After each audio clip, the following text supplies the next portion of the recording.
Your forecast first, sponsored by Matex Heating, Cooling, and Plumbing. Here's what's left of the thunderstorms that rolled through the area earlier this afternoon and into this evening. You can still see some showers, extreme northeastern Iroquois County near the Martinton area, north of Watseka. And then we go all the way south into Clark County near Casey and Marshall along I-70 with a little bit of rain. And this is what's left of the tornado watch. But I got to tell you, I think that they may be able to cancel this early. It's in effect until 11 p.m. Severe weather threat done for pretty much everybody, but still flooding. They got a ton of rain in McLean and Livingston County. As a matter of fact, rainfall estimates up here were upwards of 5 to 6 inches of rainfall from tonight. So flooding still ongoing there. More about the damage that occurred up in this area from those storms when we come back. WCI3 News starts right now. Now from WCIA3 News. Severe storms swept through central Illinois today. We'll show you the damage. It's probably going to be a changing thing. We're going to get into September. It might look different. Plus, plans for school this year are not set in stone, and that has parents concerned, primarily about childcare. One of my situations that I have to be next to them. And they needed a safe way to do it. Now, one courthouse is keeping people safe. You're watching your local news leader. This is WCIA3 News at 10. Strong storms blew through the area, bringing high winds and even a few tornadoes. Good evening, I'm Paul Cicchini. Storm warnings kept many on their toes all evening. WCIA3's chief meteorologist Kevin Light, he's in the tracking center. Kevin, you were driving through some of it this afternoon and early evening. Yeah, I was in two different tornado-warned cells earlier down into portions of Macoupin and Montgomery counties into Sangamon County. And that's what's left of those storms as that line pushed across the area.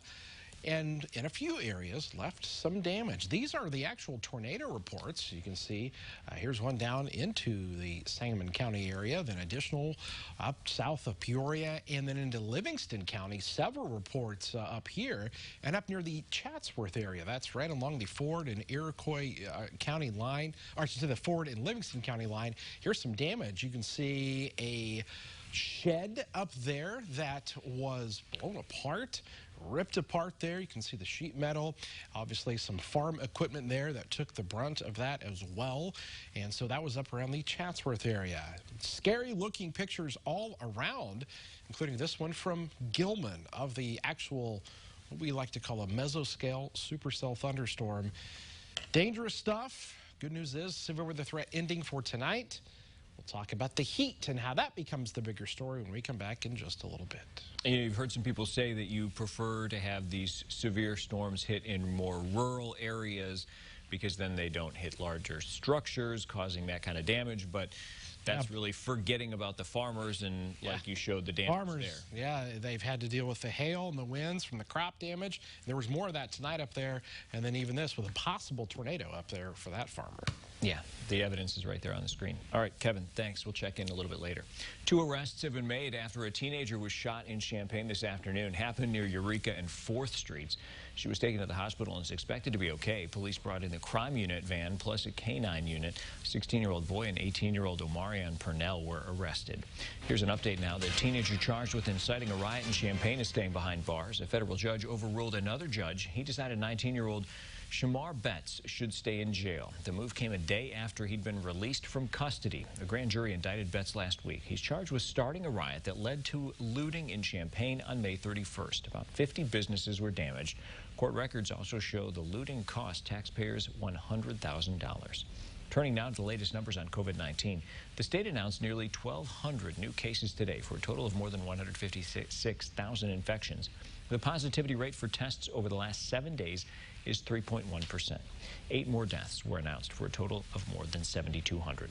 Across central Illinois, teachers are preparing for different forms of remote and in-person learning this fall.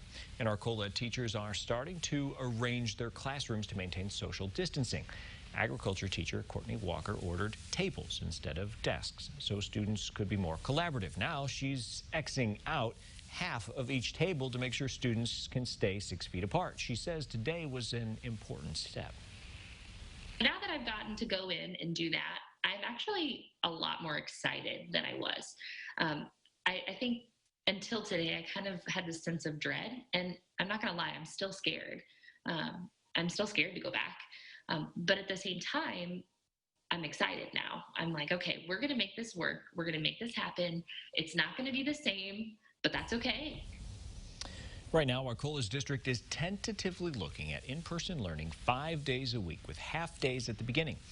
They hope to start extending the day closer to its normal length by the fall. New at 10, Danville superintendent says the district plans to offer fully remote learning this fall or a blend of in-person and virtual learning. Under the tentative plan, pre-K and elementary school students who choose the blended plan would have half days every day of the week. Middle and high school students would be split into 2 groups, so fewer people are in the building at the same time. They plan to serve breakfast and lunch every day and to offer those meals for remote students as well. They're still working out transportation. Every school district's plan for the fall looks a little bit different, of course, but most are keeping kids at home. Some feel it's important to give kids more in-person interaction. That's why plans are in the works to fill some gaps. Don Moyer, Boys and Girls Club in Champaign, is working on a schedule for these students. Like a lot of school districts, its plans are evolving. Don Moyer serves Champaign, Urbana, and Rantoul. Doesn't know what its schedule will look like exactly, but it welcomes students who are craving that kind of environment. What youth do when they're out of school time is the most important times because that's where the least amount of supervision typically occurs. We like to be in the club with a caring adult in a safe environment. There are obvious limits to what can be offered. For example, there's a maximum of 80 students in the building at one time. Typically, the schedule centers around after-school hours. Since timing will look different this year, they are considering adding hours, but don't know exactly how that will look yet. As school districts start to announce their reopening plans, some decisions are causing parents to read some parents are looking at plans in ways they never expected. WCIA 3's Jennifer Jensen was in St. Joe to share how daycares and parents are dealing with school districts' decisions on a split schedule.